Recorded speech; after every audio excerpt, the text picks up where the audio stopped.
Sir Janasena party తరపు నుండి మీకు అభినందనలు తెలియజేస్తున్నాను సార్. విషయం ఏంటంటే అసెంబ్లీలో ఇప్పటిదాకా ఆదోనిలో ఉన్నటువంటి నేను 30 సంవత్సరాల నుండి చూస్తున్నా, ఇప్పటిదాకా ఆదోని విషయాల పట్ల ఎవరూ మాట్లాడలేదు. మీరు బాగా మాట్లాడినారు. మీకు కూడా జనసేన పార్టీ అన్ని విధాలుగా ప్రతి విషయంలో కూడా మీకు అండదండగా ఉంటుంది. మంచి విషయాలు మాట్లాడినారు. కొంతమంది వేరే రకాలుగా అనుకోవచ్చు, కానీ ప్రతి అంశం పైన అన్ని విషయాలు, విద్యారంగం కావచ్చు, ఉపాధి రంగం కావచ్చు, పరిశ్రమలు కావచ్చు, సాగునీరు, తాగునీరు, అన్ని విషయాలపైన మాట్లాడినారు. మీరు ఇలాగే మాట్లాడాలి. మీకు అంతా మేము ఎప్పటికీ ఉంటాం సార్, ఇబ్బంది లేదు. అది అభినందనలు చెప్పడానికి వచ్చినాం సార్. మరోసారి కూడా గట్టిగా మాట్లాడండి, ఇబ్బంది లేదు సార్. మీరేమంటారు?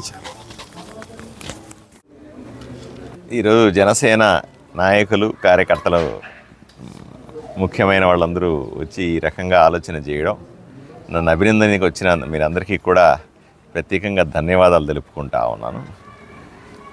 ఇది ఆదోని మన బాధ్యత.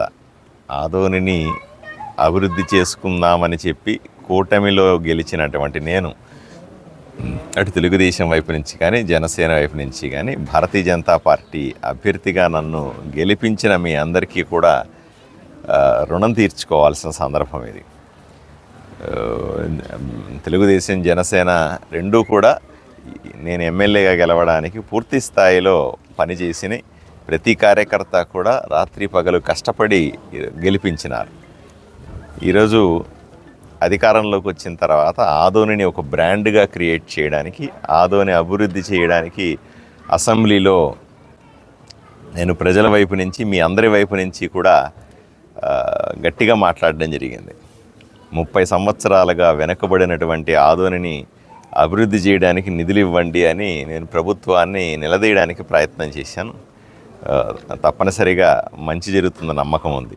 ఎందుకంటే ఒకటి కాదు, రెండు కాదు, అన్ని రకాలుగా నష్టపోయిన ఆదోనిని ఈరోజు మనం పరిరక్షించుకోవాల్సిన అవసరం ఉంది.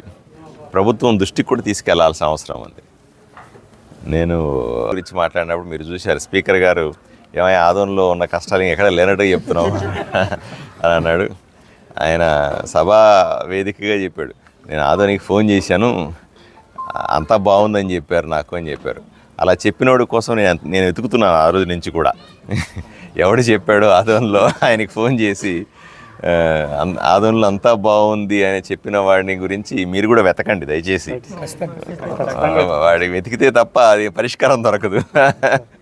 ఎందుకంటే నేను ఒక పక్క ఆదోని నష్టపోయింది మొర్రో అని నేను బాధపడతా ఉంటే, ఆదోనిలో అంతా బాగుంది, అందరూ బాగున్నారు, అసలు సమస్యలే లేవు అన్నట్టుగా స్పీకర్కి చెప్పిన వాడిని ఎత్తికి పట్టుకొని మనం ఊరేగించాల్సిన అవసరం ఉంది.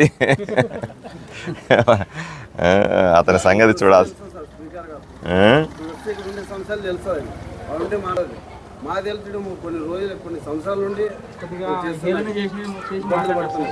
ఆయన అవహేళన చేసి చూసాం. ఎవడో వాడిని పట్టుకొని వచ్చి ఊరేగిద్దాం మనం ఫస్ట్, ఆ పని మీద ఉన్నాం. జనాలు కూడా భారీ వచ్చింది సార్ ఆయన పైన. మా కష్టాలు ఈయన వచ్చిన సంవత్సరంలోనే ఇంటికి తెలుసుకున్నాడు. 30 ఏళ్ళు ఉన్నాయి, ఎవరు మాట్లాడకపోయినా ఈసారి మాట్లాడాడని ప్రజల్లో కూడా చాలా ఇది వచ్చింది. మన ధర్మం అది. మనం ఊరిని బాగు చేయాలనుకున్నాం, రాజకీయాల్లోకి వచ్చాం, గెలిచాం. కూటమి ప్రభుత్వం తప్పనిసరిగా ఊరిని అభివృద్ధి చేస్తుందని నమ్మకంతో ఉన్నాం. మన ధర్మం మనం చేస్తాం. అడ్డుపడరాదు కదా ఎవరు కూడా కదా, చేసే పనికి అడ్డుపడితే ఎలా కదా. చేతనైతే నువ్వు కూడా వచ్చి కలిసి సాయం చేసి తలా చేసి నిలబెట్టాల. అలా కాకుండా అడ్డుపడడం అనేది మంచి పద్ధతి కాదు. ఏదేమైనా అవన్నీ పట్టించుకోవాల్సిన అవసరం లేదు. రాజకీయాల్లో ఇవన్నీ సర్వసాధారణంగానే ఉంటాయి. మన పని మనం చేసుకుందాం, ఊరిని అభివృద్ధి చేసుకుందాం. మీకు అందరికీ కూడా ప్రత్యేకంగా ధన్యవాదాలు.